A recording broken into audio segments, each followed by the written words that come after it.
جیسے کہ ایک مشین کے پرزے وغیرہ ہوتے ہیں، اگر الگ ہو جائیں تو مشین رک جائے گی، وہ کام نہیں کرے گی۔ ویسے ہی اگر مسلمان بھی یا آپس میں خاندان بھی وہ آپس میں جھگڑتے رہیں تو ان کی طاقت بھی ختم ہو جائے گی۔ آپس کا جھگڑا بزدلی کی پہلی سیڑھی ہوتا ہے۔ اگر آپ کے اپنوں کے ساتھ لڑائی جھگڑے چل رہے ہیں تو سمجھے اس مشین کی طرح ہے جس کے پرزے نکال کر الگ الگ رکھ دیے گئے ہوں، اور پھر اس کو چلانے کی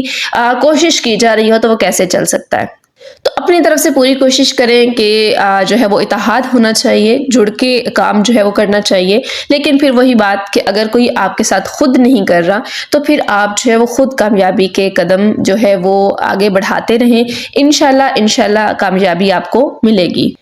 اس کے بعد اللہ تعالیٰ تیسرے نمبر پہ دکھاوے کی تباہ کاری کا ذکر فرماتے ہیں۔ آیت نمبر 47 میں، ان لوگوں کی طرح نہ بنو جو فخر کرتے ہوئے اور دکھاوے کے لیے گھروں سے نکلے تھے، یعنی جو لوگ اللہ کے لیے نہیں بلکہ لوگوں کے لیے کام کرتے ہیں، دکھاوا کرتے ہیں، ریاکاری کرتے ہیں کہ جی لوگ دیکھ کے واہ واہ کریں، لوگ دیکھ کے کہیں واہ جی واہ کیا کام کیا ہے، کیا عمل کیا ہے، کیا کامیابی ہے۔ تو دکھاوا جو ہے وہ کبھی بھی قبول نہیں ہے۔ اللہ تعالیٰ کے ہاں جو ہے وہ دکھاوے کی کوئی قدر نہیں ہے۔ قیامت کے روز جو ہے بڑے بڑے پہاڑوں جتنے اعمال لے کر آنے والے لوگ، ان کو اللہ تعالیٰ فرمائیں گے جاؤ ان کا بدلہ انہی سے لو، ان کا اجر انہی سے لو جس کے لیے تم نے کام کیا تھا، میرے لیے تو کیا ہی نہیں تھا۔ تو چاہے کوئی دنیاوی کام ہے، چاہے کوئی دینی کام ہے، آپ نے اس کو اللہ کے لیے کرنا ہے، اپنے لیے کرنا ہے، نہ کہ دوسروں کو دکھانے کے لیے۔ دوسرے لوگ آپ کو وقتی طور پہ اپریشیٹ بھی کر دیں گے، وقتی طور پہ واہ واہ بھی کر دیں گے، کچھ لوگ حسد کریں گے، کچھ لوگ برا کہیں گے، کچھ لوگ اچھا کہیں گے، اپنے اپنے کمنٹس دیں گے آپ کو، لیکن اس سے آپ کی زندگی پہ کیا فرق آئے گا؟ کوئی فرق نہیں آئے گا، بلکہ حاسدین کی تعداد بڑھے گی۔ تو کبھی بھی نمود و نمائش کسی معاملے میں جو ہے وہ نہ کریں، ہر ایک معاملے کو چھپا کر رکھیں۔ ویسے بھی اپنی نمود و نمائش جو ہے وہ کسی معاملے میں بھی نہیں کرنی چاہیے۔ تو دین کی بات ہو رہی ہے، دنیاوی طور پہ بھی جو ہے وہ نمود و نمائش نہیں ہونی چاہیے۔ آج کے دور میں جو تھوڑی سی اچھا کھا پی ہی کیوں نہیں لیا، کہیں گھومنے چلے گئے، فوراً لوگ جو ہے اسٹیٹس لگا دیتے ہیں، تو اس سے جو ہے وہ حسد بڑھ جاتا ہے۔ اللہ کے رسول صلی اللہ علیہ وسلم نے فرمایا کہ اپنی کامیابیوں اور نعمتوں کو چھپاؤ، کیونکہ ہر نعمت والے سے حسد کیا جاتا ہے۔ تو جب اللہ کے رسول صلی اللہ علیہ وسلم ہی فرما رہے ہیں کہ چھپاؤ، تو پھر ہمیں چھپانا چاہیے۔ کامیاب وہی ہوتا ہے جو اپنے گولز، اپنے خواب، اپنے فیوچر کے پلان سب کچھ چھپا کر رکھتا ہے۔ تو اللہ تعالیٰ فرما رہے ہیں کہ جو ہے وہ دکھاوا نہ کرو، فخر نہ کرتے پھرو۔ نیکی ایک بیج کی طرح ہوتی ہے، اسے خاموشی کی مٹی میں چھپا کر اگر رکھیں تو درخت بنتا ہے، اور اگر اسے دکھاوے کی دھوپ میں رکھ دیں گے تو وہ جل جائے گا۔ اپنی نیکیوں کو سوشل میڈیا کی نمائش سے بچائیں، اسٹیٹس وغیرہ سے بچائیں۔ اگر کوئی نیکی کر رہے ہیں، کوئی اچھا عمل کر رہے ہیں، کوئی صدقہ و خیرات کر رہے ہیں تو لوگوں کو مت دکھائیں، اللہ کے لیے کریں۔ اس کے بعد اللہ تعالیٰ جو ہے فرماتے ہیں شیطان کا دھوکہ، آیت نمبر 48 میں، کہ شیطان نے گناہ کو خوبصورت بنا کر دکھایا، لیکن جب حقیقت سامنے آئی تو میں تم سے بیزار ہوں یہ کہہ کر بھاگ گیا۔ شیطان اس سیلز مین کی طرح ہوتا ہے جو ناقص چیز کو چمکیلی پیکنگ میں بیچتا ہے۔ گناہ کی لذت بھی اسی طرح عارضی ہے، مگر اس کا پچھتاوا دائمی ہے۔ بالفرض وقتی طور پہ آپ کو ایک گناہ بہت مزین کر کے شیطان دکھا رہا ہے، بڑا خوبصورت بنا کے دکھا رہا ہے، لیکن جیسے آپ نے گناہ کر لیا، اس کو وقتی طور پہ آپ کو جو بھی فائدہ ہو گیا، چند لمحات کے لیے، چند منٹس کے لیے، چند دنوں کے لیے آپ کو اس سے فائدہ حاصل ہو گیا، لیکن جب وہ وقت گزر جائے گا تو اس کی جو بھی آپ کو فائدہ ہوا، جو مفاد ہوا، جو فیل کیا آپ نے، وہ سب کچھ آپ کی محسوسات کی حص جو ہے وہ ختم ہو جائے گی، اور آپ کا پچھتاوا شروع ہو جائے گا کہ وقت تو گزر گیا، کاش میں نے یہ نہ کیا ہوتا۔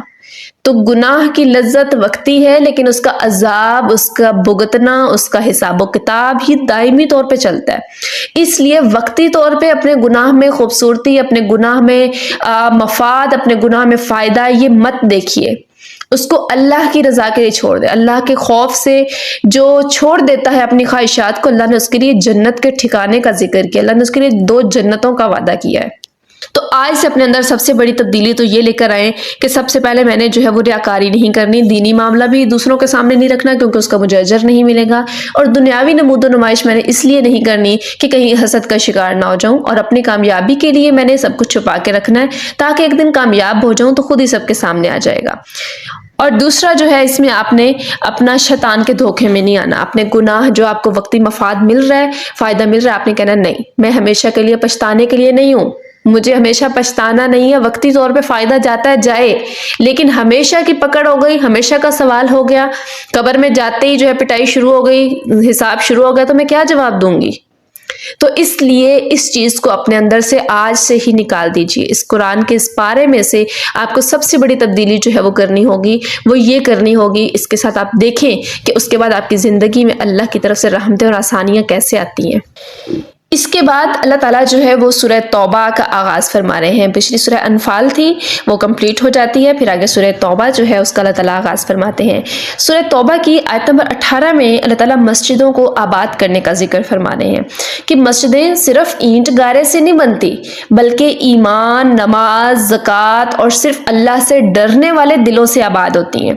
جیسے جسم بغیر روح کے لاش ہے نا، ویسے ہی مسجد بغیر نمازیوں کے محض ایک عمارت ہے. مسجد کی اصل خوبصورتی اس کے فانوس نہیں، اس کے سجدے ہیں. آج دیکھیں کتنی ایسی مساجد ہیں جو نارمل گھروں سے زیادہ خوبصورت ہیں، جن کے اوپر اس طرح کے ماربلز لگائے گئے، اے سی لگائے گئے، ٹھنڈک کے احساس، خوبصورتیاں، نرم قالین اور اش کر رہی ہیں مسجدیں. لیکن اس کے اندر نہ ایمان والے لوگ موجود ہیں، نہ نمازی موجود ہیں، نہ جو ہے وہ امر بالمعروف و نہی عن المنکر کرنے والے علماء موجود ہیں. افسوس کے ساتھ علماء، اب آپ کہیں گے کہ ہر مسجد میں ہی امام موجود ہیں، مقتدی بھی موجود ہیں، اور نظام چلانے والے انتظامیہ موجود ہے،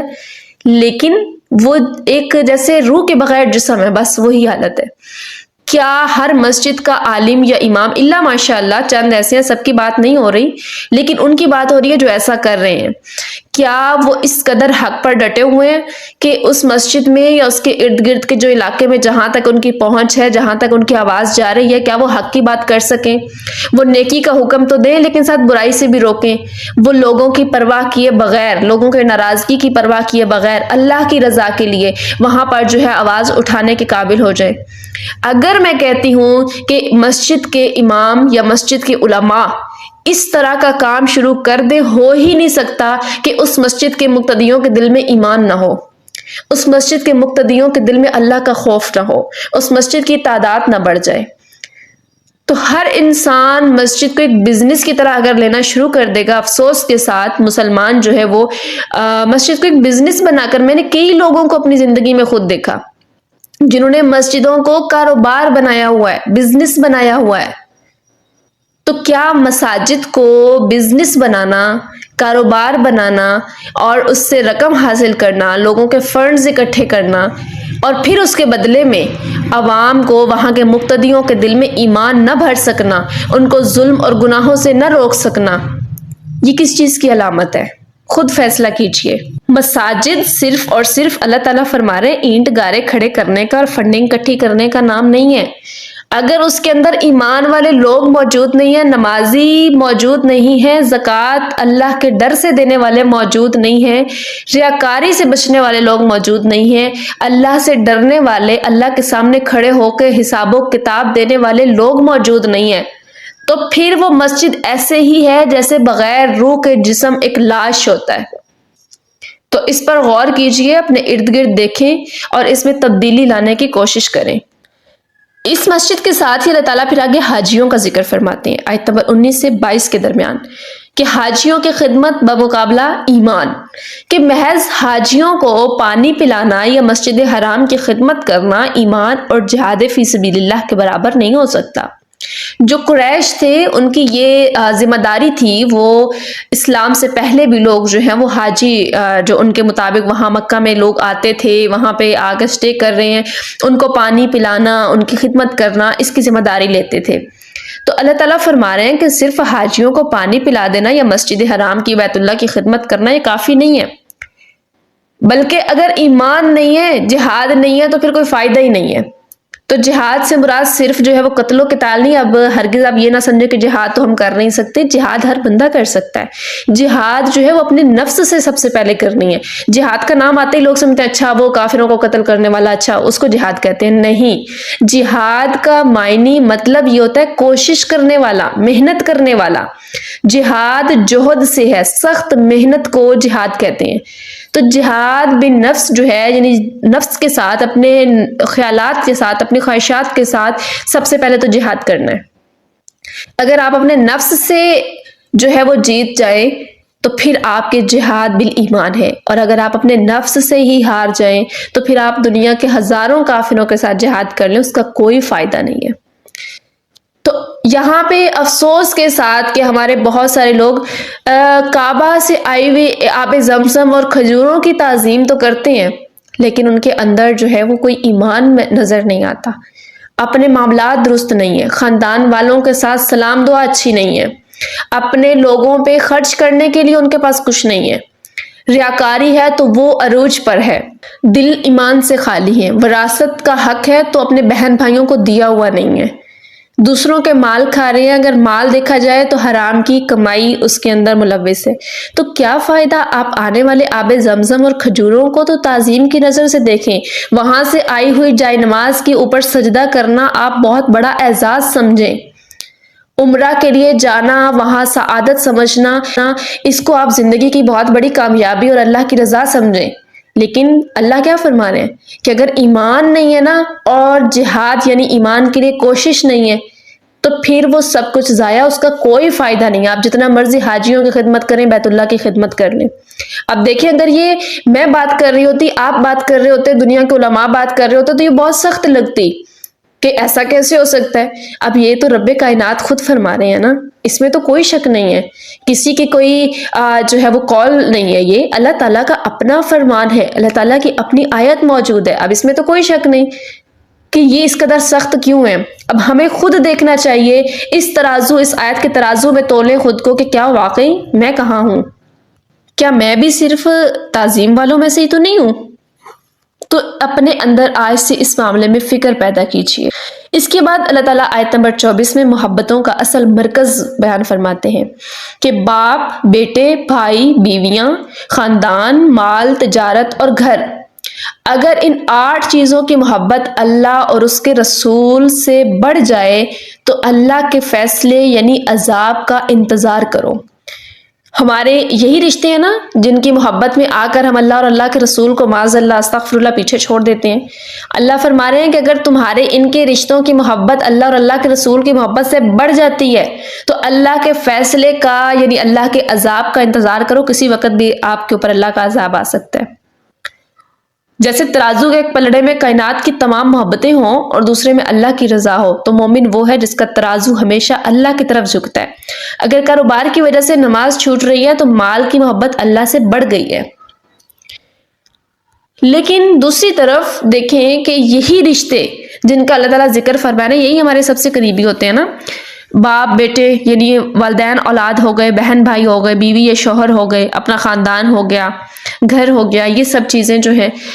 میرے خیال میں آج کے دور میں اگر جو ہے وہ کوئی اس پہ عمل کرتا ہے، اللہ اور اللہ کے رسول کے احکامات پہ عمل کرنے کی کوشش کر رہا ہے، اپنے ہر معاملے میں کتاب اللہ کو کھول کر اپنی زندگی، اپنی خوشیوں میں، شادیوں میں، فوتگیوں پہ، اپنے وراثتوں میں، ہر ایک مسائل میں کتاب اللہ کے مطابق فیصلہ کرتے ہیں،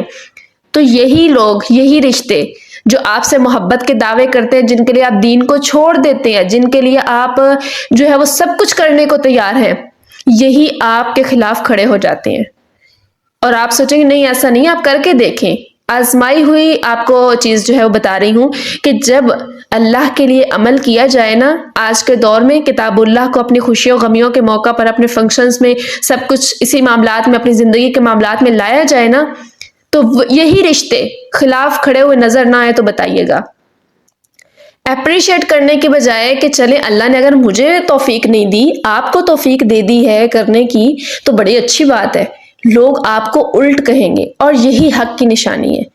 اگر آپ کی طرف پتھر آتے ہیں تو سمجھیں کہ کچھ تو ایسا ہے نا کہ میرے لیے اس طرح کی بات کی جا رہی ہے، میرے اوپر الزامات لگائے جا رہے ہیں، کچھ تو ایسا ہے، یعنی حق تو میں نے بیان کیا یا حق کی بات تو میں نے کی ہے نا۔ تو جب آپ دیکھیں کہ اس طرح کے فیصلے کرنے کے بعد میرے اوپر الزامات لگنے کہ اس نے یہ عمل فلاں وجہ سے کیا ہوگا، فلاں عمل خرچے بچانے کے لیے کیا ہوگا، فلاں عمل فیم حاصل کرنے کے لیے کیا ہوگا، فلاں عمل اس کے لیے کیا ہوگا، یہ نیت ہوگی، تو آپ سمجھے کہ میں حق پر ہوں، اور یہ وہ وقت ہے جہاں پہ ایک طرف مجھے اللہ کو چننا ہے اور دوسری طرف مجھے اپنے ان رشتوں کو چننا ہے۔ اور ایسے عمل کرتے وقت یہ ان لوگوں کی باتوں کی وجہ سے، خلاف ہونے کی وجہ سے، اپنے رشتوں کے آپ کے اوپر الزامات لگانے کی وجہ سے آپ کو دکھ نہیں ہوگا، بلکہ آپ کو خوشی ہوگی۔ آپ اس طرح فیل کریں، آپ کو میں بتاؤں کہ اگر آپ جو ہے وہ یہ سوچ لیں نا کہ میرے اس عمل کی وجہ سے فلاں لوگ میرے خلاف کھڑے ہوئے، مجھے جی مرتد اور پتہ نہیں کیا کیا کہہ رہے ہیں، مجھے جی وہ غلط مقصد کے لیے جو ہے باتیں کر رہے ہیں، میرے خلاف جا رہے ہیں، تو آپ دوسری طرف سوچیں کہ ہاں ان سب کے بدلے میں نا مجھے دوسری طرف اللہ اور اللہ کے رسول صلی اللہ علیہ وسلم مل رہے ہیں تو اس کی تکلیف آپ کو محسوس ہی نہیں ہوگی، آپ کو اس کی خوشی بڑھ جائے گی کہ مجھے میرے اللہ اور اللہ کے رسول ایک طرف مل رہے ہیں۔ تو جب آپ کو اس چیز کی خوشی آ جائے گی نا، تو دنیا والوں کی باتیں آپ کے لیے کچھ رہیں گی، ایک تنکوں کی مانند بھی نہیں ہوں گی، بلکہ اس سے بھی ہلکی ہو جائیں گی، اور آپ اس طرح آزمائشوں کے لیے آسانی سے اللہ کے ہاں پاس ہو سکیں گی۔ تو آج سے اپنے اللہ سے وعدہ کیجئے کہ میں نے اپنے ہر ایک معاملے میں، اپنے ہر ایک دکھ سکھ میں، میں نے لوگوں کو راضی نہیں کرنا، میں نے رسم و رواج نہیں کرنے، میں نے کتاب اللہ کو کھولنا ہے، اس میں کیا لکھا ہوا ہے میں نے اس پہ عمل کرنا ہے، اور اگر میرے خلاف کوئی چلتا ہے تو میں نے دوسری طرف سمجھنا ہے کہ یا اللہ اس ترازو کی دوسری طرف مجھے اللہ اور اللہ کے رسول کی محبت مل رہی ہے، مجھے اللہ اور اللہ کے رسول کا ساتھ مل رہا ہے، تو میں اس لیے جو ہے وہ یہ سب کچھ سب کو یا اللہ تیری محبت پہ، تیرے رسول صلی اللہ علیہ وسلم کی محبت پہ قربان کرتی ہوں۔ جب آپ نے یہ عمل شروع کر دیا، اپنی زندگی میں تبدیلی، خوشی اور سکون دیکھیے گا، گارنٹی سے کہتی ہوں۔ ایسی تفصیلی باتیں بہت زیادہ ہیں، لیکن مختصراً طور پہ لے کر چلنا ہے تاکہ مختصر ٹائم میں ہم زیادہ کچھ سیکھ سکیں۔ تو اگلی آیت کی طرف جاتے ہیں۔ آگے اللہ تعالیٰ جو ہے اپنی طاقت پر فخر کا ذکر فرماتے ہیں۔ آیت نمبر 25 سے 27 کے درمیان غزوہ حنین کا ایک ذکر ملتا ہے کہ جب اللہ تعالیٰ فرما رہے ہیں کہ جب تمہیں اپنی کثرت یعنی زیادہ تعداد پر ناز ہوا تو وہ تمہارے کام نہ آئی، پھر اللہ نے اپنی سکینت اتاری یعنی سکون۔ تو یاد رکھیں کہ جیت وسائل سے نہیں، اللہ کے فضل سے ہوتی ہے۔ جب انسان اپنی ڈگری، اپنے پیسے یا اپنی طاقت پر مان کرتا ہے تو اللہ اسے اسی کے سہارے پر چھوڑ دیتا ہے۔ غزوہ حنین میں جب مسلمانوں نے دیکھا تو مسلمانوں کے دل میں ایک خیال آیا کہ دیکھو غزوہ بدر میں، احد میں ہم اتنی کم تعداد میں تھے، ہم پھر بھی جیت گئے تھے، یعنی اللہ کی مدد تھی ہمارے ساتھ، ہم پھر بھی فتح ہوئی ہمیں۔ اور آج حنین میں ہماری تعداد بھی بہت زیادہ ہے، ہمارے پاس اسلحہ بھی موجود ہے، فریش جو ہے وہ مجاہد بھی موجود ہیں، تو آج ہم کیسے نہیں جیتیں گے؟ جیسے یہ بات کرنی تھی، تینوں کی بوچھاڑ ہوئی اور مسلمان آپس میں بکھر گئے۔ وہ مسلمان آپ کے اور میرے والے مسلمان نہیں تھے، وہ صحابہ کرام کا دور تھا۔ صحابہ کرام رضوان اللہ علیہ مجمعین جیسے نوجوان اور ان جیسے ایمان والے ساتھی، اگر ان کے لیے تعداد پر فخر کرنے کی بجائے غرور کرنے کی وجہ سے جو ہے وہ اللہ تعالیٰ کی طرف سے یہ سزا آ سکتی ہے کہ فوری کفار ان کے اوپر جو ہے وہ چڑھ دوڑے۔ تینوں کی بوچھاڑی اور مسلمانوں کو سمجھ نہیں آ رہی تھی کہ ہم کدھر کو بھاگے، کہاں جائیں۔ تو ایسے وقت میں اپنا سوچئے کہ اگر صحابہ کرام رضوان اللہ علیہ مجمعین کے بارے میں اللہ تعالیٰ یہ فرما رہے ہیں کہ اگر تم نے فخر کیا یعنی سوچا، اور حالانکہ یہ نارمل بات ہمیں لگ رہی ہے، ہم بھی ایسا سوچتے ہیں کہ فلاں وقت میں اگر مجھے کوئی نقصان نہیں ہوا تو آج تو میں پھر بھی پہلے سے بہتر ہوں، آج مجھے کچھ نہیں ہو سکتا۔ ایک تو ہوتا ہے یہ مضبوطی اپنی، ایسے سمجھیں کہ اپنی سیلف ریسپیکٹ میں بھی یہ چیز آ جاتی ہے، اپنے آپ کو جو ہے وہ بندہ خود اپنے آپ کو عزت دے رہا ہے کہ ہاں فلاں وقت میں۔ اس کے بعد اللہ تعالیٰ آیت نمبر 36 میں کائنات کے کیلنڈر کا ذکر فرماتے ہیں، 12 مہینوں کا ذکر فرماتے ہیں۔ اللہ کے ہاں مہینوں کی گنتی 12 ہے، جن میں سے 4 حرمت والے ہیں، ان میں اپنے نفس پر ظلم نہ کرو۔ اللہ نے وقت کو ایک نظم و ضبط میں رکھا ہے۔ ان مقدس مہینوں میں گناہ سے بچنا ایسے ہی ہے جیسے کسی خاص پروٹوکول والے علاقے میں قانون کی سخت پابندی کرنا۔ یہ جو 4 مہینے حرمت والے ہیں، 3 مہینے لگاتار ذی-القعدہ، ذی الحج اور محرم، اور دوسرا درمیان میں رجب، یہ 4 مہینے حرمت والے مہینے قرار دیے۔ اس میں جنگ، قتل و قتال اس سے اللہ تعالیٰ نے منع فرمایا تھا، لیکن ابھی تو خیر وہ حرمت باقی نہیں رہی جہاد کی اور وہ سب چیزیں روکنے کی، لیکن پھر بھی ہمیں جو ہے ہمارے 12 مہینے ہی ایسے ہیں کہ ہمیں مسلمانوں کے لیے اہم ہے، کوئی خاص دن ایسے نہیں ہیں۔ ہاں رمضان جیسے خاص ہے، اسی طرح باقی مہینے یہ چاروں بھی حرمت والے مہینے ہیں، لیکن خاص وہی احکام ابھی موجود نہیں ہے۔ تو 12 مہینوں کا کیلنڈر اللہ تعالیٰ یہاں پر جو ہے وہ ذکر فرماتے ہیں کہ یہ 12 مہینے اللہ کی گنتی، اور یہ چاند والے مہینے ہیں۔ باقی یہ جو جنوری، فروری اور یہ والے مہینے ہیں، یہ تو عیسویں جو ہے کیلنڈر ہے اس کے مطابق ہے، حضرت عیسیٰ علیہ السلام کے مطابق، یعنی عیسائیوں کا ہے، انگریزوں کا۔ لیکن ہمارا جو ہے وہ 12 مہینے یہاں پر جو ذکر ہو رہے ہیں وہ چاند کے لحاظ سے، جن کو قمری مہینے کہتے ہیں، جیسے محرم الحرام ہے اور جو ہے سفر ہے اور ربیع الاول، یہ والے جو مہینے ہیں۔ اس کے بعد اللہ تعالیٰ جو ہے نور الہی کا غلبہ اور رسول صلی اللہ علیہ وسلم کی بعثت کا ذکر فرماتے ہیں، آیت نمبر 32 سے 33 کے درمیان، کہ وہ اللہ کے نور کو پھونکوں سے بجھانا چاہتے ہیں مگر اللہ اسے پورا کر کے رہے گا۔ وہی ہے جس نے اپنے رسول صلی اللہ علیہ وسلم کو ہدایت اور دین حق کے ساتھ بھیجا تاکہ اسے تمام ادیان پر غالب کر دے۔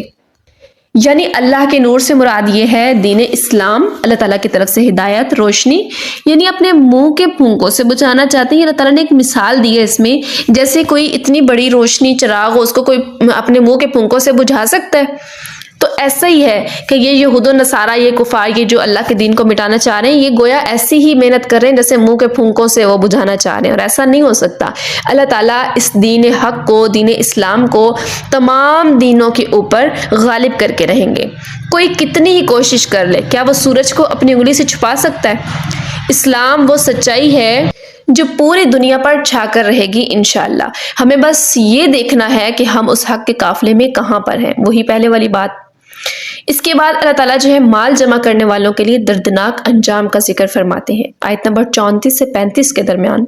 کہ جو لوگ سونا چاندی جمع کرتے ہیں اور خرچ نہیں کرتے، قیامت کے دن اسی مال کو آگ میں تپا کر ان کے پیشانیوں اور پہلوؤں کو داغا جائے گا۔ یعنی وہ مال جس کی زکوٰۃ نہیں دی گئی، وہ مال نہیں بلکہ وہ سانپ ہے جو دنیا میں تو راحت دے رہا ہے، وہی آخرت میں وبال بنے گا۔ ایک حدیث مبارکہ میں نا کہ جو اپنے مال کی زکوٰۃ نہیں دیتا، وہ گنجے سانپ کی صورت میں مال اس کے سامنے آئے گا اور اس کو سخت ترین عذاب ہوگا۔ تو اپنے مال کی زکوٰۃ یعنی جمع کرنے کا تو شوق ہے کہ سونے چاندی نقد کیش ہر ایک چیز بڑھائی جا رہے ہیں، جمع کیے جا رہے ہیں، لیکن اس جمع کرنے کے بعد جو ہے وہ اس میں سے زکوٰۃ ادا نہیں کرتے، تو ان لوگوں کے لیے کس قدر سنگین ہے۔ تو اپنے اللہ سے دعا کیجئے کہ اگر اللہ تعالیٰ نے ہمیں حلال مال عطا فرمایا ہے تو اللہ تعالیٰ ہمیں اس کو پاک کرنے کا بھی توفیق عطا فرمائے کہ ہم اسے پاک بھی کریں، اس میں سے زکوٰۃ بھی ادا کریں۔ زکوٰۃ کرنے سے مال بڑھتا ہے، زکوٰۃ دینے سے مال پاک ہوتا ہے، حدیث مبارکہ میں واضح نبی کریم صلی اللہ علیہ وسلم نے فرمایا۔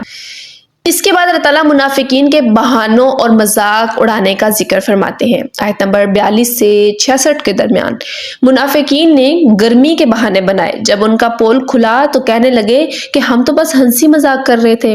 فرمایا کیا تم اللہ اور اس کی آیات اور رسول کا مذاق اڑاتے ہو؟ یعنی جو منافقین ہیں وہ جہاد میں جانے کے لیے اور عبادات کرنے کے لیے بہانے بناتے تھے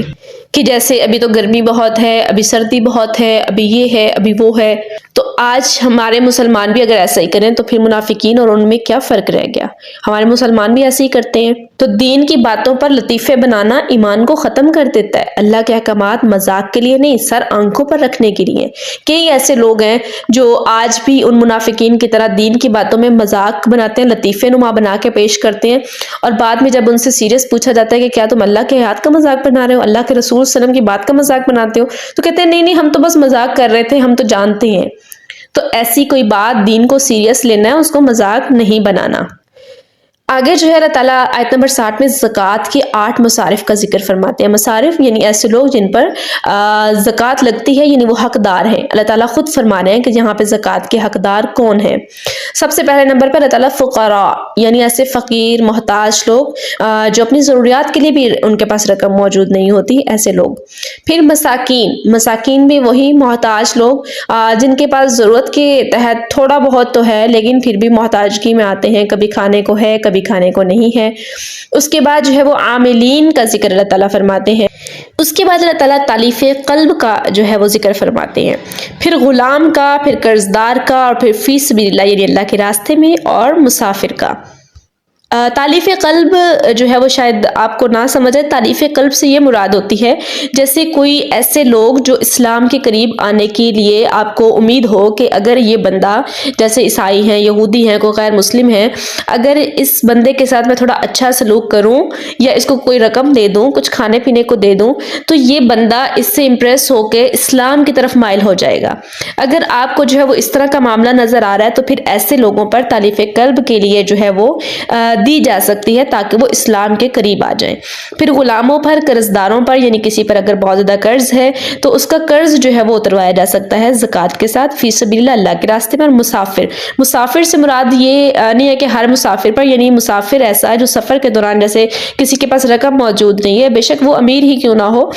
وقتی طور پر اس کی جیسے کوئی راستے میں کوئی ایسا حادثہ پیش آ گیا، اس کے پاس رقم موجود نہیں ہے، راستے میں اس کو کرائے کی ضرورت ہے، کچھ کھانے پینے کی ضرورت ہے، تو وقتی طور پہ اس کو بھی دیا جا سکتا ہے۔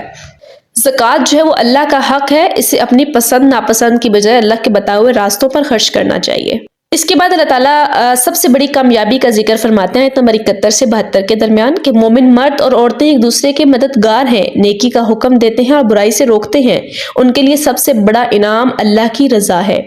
جیسے ایک وفادار خادم کے لیے اپنے مالک کی مسکراہٹ جو ہوتی ہے تمام تنخواہوں سے بڑھ کر ہوتی ہے، تو جنت کی نعمتیں حق ہیں مگر اللہ کی خوشنودی اصل منزل ہے۔ تو نیکی کا حکم، برائی سے روکنا یہ ہم بار بار پڑھ رہے ہیں، یہ اپنی زندگی میں شامل کرنا ہے۔ اس کے بعد منافقین کی ناشکری اور مال کے فتنے کا اللہ تعالیٰ ذکر فرماتے ہیں 74 سے 78 آیت کے درمیان کہ کچھ لوگ اللہ سے وعدہ کرتے ہیں کہ اگر اللہ ہمیں مال دے گا تو ہم خوب صدقہ کریں گے، لیکن جب مال آ جاتا ہے تو بخل کرنے لگتے ہیں۔ اور یہ بات بہت زیادہ پائی جاتی ہے، جب بندے کے پاس نہیں ہے نا تو وہ سوچ رہے کاش میرے پاس ہوتا تو میں ایسے کر دیتی، میں ایسے کر دے اللہ کے راستے میں صدقہ، لیکن جب آ جائے نا پتہ تب چلتا ہے کہ ایک اس کی جو پہنچ میں ہے چیز اور پھر نہ دینا۔ جیسے کوئی شخص بیماری میں وعدہ کرتا ہے کہ یا اللہ مجھے ٹھیک کر دے، میں روز مسجد جاؤں گا، تندرست ہوتے ہی راستہ بدل لیتا ہے۔ تو یہ منافقت ہے کہ اللہ کے فضل کو پا کر اسی کے احکامات سے منہ موڑ لیا جائے۔ تو اللہ کو وعدہ خلافی پسند نہیں ہے، جو حال میں میسر ہے اسے اللہ کی راہ میں دینا سیکھیں، کہ جتنا پاس ہے جو ہے اس ٹائم میں کرنا سیکھیں۔ آگے کی باتیں ہاں نیت اچھی رکھیں، لیکن جب وہ چیز آ جائے تو پھر جو ہے مکرے نہیں، اس سے منافقت نہ کریں۔ پھر اللہ تعالیٰ غریب مومنوں کے صدقے کا مذاق اڑانے کا ذکر فرماتے ہیں آیت نمبر 79 سے 80 کے درمیان کہ منافقین ان مخلص مسلمانوں کا مذاق اڑاتے تھے جو اپنی تھوڑی سی محنت کی کمائی اللہ کی راہ میں لاتے تھے۔ اللہ کے ہاں قیمت نہیں دیکھی جاتی، نیت دیکھی جاتی ہے۔ اگر کوئی ارب پتی کروڑوں دے دے اور ایک غریب مزدور اپنی ایک دن کی دہاڑی مخلص ہو کر دے دینا تو شاید وہ 1 روپیہ ان کروڑوں پر بھاری ہو جائے، کیونکہ جس کی جتنی وسعت ہے اس کے لیے وہ کروڑوں کمانے پہ جتنی محنت لگی ہے اس کے لیے وہ ایک دن کے شاید 1000 کمانے پہ اتنی محنت لگی ہو یا اس سے زیادہ ہی لگی ہو۔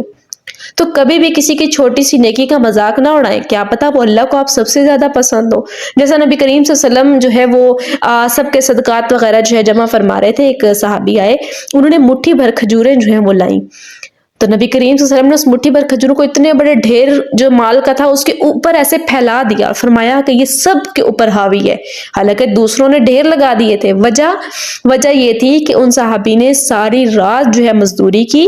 کنواں لے کے اس میں سے پانی جو ہے وہ دیا اس کے باغ کو، پھر اسے مٹھی بھر اس کے بدلے کھجوریں ملی مزدوری میں، اجرت میں، اور وہ لے کر آیا، اور باقیوں نے آسانی سے اپنا مال اٹھا کر دے دیا۔ تو اپنی تنگ دستی میں سے جتنی زیادہ محنت ہے اس میں سے تھوڑی سی کمائی کی گئی اس کو اگر اللہ کے راستے میں دیتے ہیں تو وہ کروڑوں کے دینے سے وہ 10 روپے یا وہ 100 روپیہ بھی زیادہ اہمیت رکھتا ہے۔ میں اکثر عورتوں سے یہی کہتی ہوں کہ عورتیں جو ہیں گھر میں جیسے فضول چیزیں، ردی وغیرہ پڑی ہے، گھر میں خشک روٹیاں جمع ہو جاتی ہیں، فضول چیزیں پڑی ہوتی ہیں، کوئی لوہے کی چیزیں یہ وہ، تو وہ گلی محلوں میں جیسے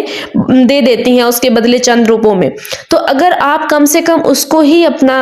روزانہ کی بنیاد پر صدقہ کی نیت سے دینا شروع کر دیں تو یہ آپ کے لیے بہت، آپ کے لیے وہ ایک ردی چیز ہے، آپ کے لیے وہ 150 کی ہوگی، 200 کی ہوگی، 400 کی ہو جائے گی زیادہ سے زیادہ، لیکن وہ جو انسان اس کو گلی محلوں میں جا کر اکٹھا کرتا ہے اس کو چند روپے بچتے ہیں اس میں سے، اور اس کے پورے دن کی کمائی شاید 200 بنے یا 1000 بن جائے، 500 بن جائے۔ تو اگر آپ وہ اتنی سی چیز بھی اپنے گلی محلے میں آنے والے ایسے لوگوں کو فری میں صدقہ کی نیت سے دینا شروع کر دیں تو ان کے لیے وہ ایک بہت بھاری رقم بن جائے گی اور آپ کی طرف سے ڈیلی کا ایک صدقہ بھی نکل جائے گا۔ تو اپنی زندگی میں یہ میری ایک نصیحت کے طور پر آپ اس پر عمل کرنا شروع کر دیں، اپنی زندگیوں میں شامل کریں دوسروں کے، تو اس طرح بھی آپ کی زندگی میں کئی جو ہے دن ایسے ہوں گے جس میں آپ صدقہ کر رہی ہوں گی۔ تو چھوٹی سی نیکی بعض دفعہ بہت بھاری ہو جاتی ہے۔ پھر اس کے بعد جو ہے اللہ تعالیٰ ذکر فرماتے ہیں منافقین کے جنازے کی ممانعت کا، کہ منافقین کے جنازوں میں نہیں جانا۔ اللہ کے نبی صلی اللہ علیہ وسلم کو حکم دیا کہ ان منافقوں میں کوئی مر جائے تو اس کے جنازے پر کھڑے نہ ہوں، ان کی اولاد اور مال کی کثرت سے دھوکہ نہ کھائیں، یہ ان کے لیے وبال ہے۔ تو دنیا کی چہل پہل کامیابی اصل کامیابی نہیں، اصل چیز خاتمہ بالخیر اور اللہ کی رحمت ہے۔ اگر کسی کا خاتمہ منافقت پہ ہو رہا ہے تو اس سے بڑا خاتمہ، برا خاتمہ نہیں ہو سکتا کوئی۔ اس کے بعد اللہ تعالیٰ آیت نمبر 91 سے 92 کے درمیان ان خوش نصیبوں کا ذکر فرماتے ہیں جو تڑپتے ہیں۔ یہ قرآن کا ایک جذباتی ترین مقام ہے۔ کچھ غریب صحابہ کرام ایسے تھے جن کے پاس جنگ پر جانے کے لیے سواری نہیں تھی۔ جب نبی کریم صلی اللہ علیہ وسلم نے معذرت کی تو وہ روتے ہوئے واپس گئے کہ ان کے پاس خرچ کرنے کے لیے کچھ نہیں تھا۔ ایک وہ ہیں جو بہانے بنا کر نیکی میں بچتے ہیں، پیچھے رہتے ہیں، اور ایک وہ ہیں جنہیں نیکی کا موقع ہی نہیں ملا تو ان کی آنکھوں سے آنسو بہ رہے ہیں۔ تو اپنے آپ کو دیکھیں کہ ہم کہاں ہیں، کیا ہم بہانے بنانے والوں میں سے ہیں یا نیکی کا موقع چھوٹ جائے تو آنکھوں سے آنسو بہانے والوں میں سے ہیں؟ اللہ صرف عمل نہیں دیکھتے، وہ تڑپ دیکھتے ہیں۔ ان لوگوں کو گھر بیٹھے جہاد کا ثواب ملتا ہے کیونکہ ان کی نیت سچی ہوتی ہے۔ جو لوگ ایسے موقع چھوٹ جانے کے بعد بھی کہتے ہیں کہ کاش ہم جو ہے وہ جہاد پر چلے جاتے ہیں، ہم اللہ کے راستے میں مال خرچ کر لیتے، یا اس طرح کوئی بھی نیت ہو، اگر آپ کی نیت سچی ہے، اس پر آنسو سچے ہیں، تو پھر آپ کو اس کا برابر کا ثواب انشاءاللہ ملے گا۔ تو آخری جو ہے اللہ تعالیٰ آیت میں فرماتے ہیں، آیت نمبر 93 میں، کہ ان مالداروں پر ملامت ہے جو صاحب حیثیت ہونے کے باوجود پیچھے رہنے کی اجازت مانگتے ہیں اور عورتوں کے ساتھ گھروں میں بیٹھنے پر راضی ہو گئے۔ اگر اللہ نے آپ کو صلاحیت دی ہے، مال اور وقت دیا ہے، تو پھر بھی آپ دین کے کام کے لیے وقت نہیں نکالتے، تو یہ بہت ڈرنے کا مقام ہے۔ 10ویں پارے کا جو اختتام ہے، پارے کا اختتام ہمیں یہ سوچنے پر مجبور کرتا ہے کہ کیا ہم نیکی کے لیے تڑپنے والے ہیں یا نیکی سے بچنے کے لیے بہانے ڈھونڈنے والے ہیں۔ تو اس پارے میں ہمیں بہت کچھ جو ہے وہ سیکھنے کو ملا۔ کامیابی کے اصول شروع میں ہم نے دیکھا، پھر اخلاص کا ذکر تھا، پھر محبت کا معیار اللہ تعالیٰ نے بتایا، پھر نظام کائنات، مال کی زکوٰۃ، دین کا غلبہ، اور اسی طرح سچی تڑپ وغیرہ ہم نے یہ سیکھا۔ تو عملی طور پہ اپنی زندگی میں آج سے ہی عمل کریں ان سب چیزوں پر، آپس کے جھگڑے ختم کر کے اتحاد پیدا کریں، اپنے مال کا حساب کر کے زکوٰۃ اور صدقات ادا کریں، ہر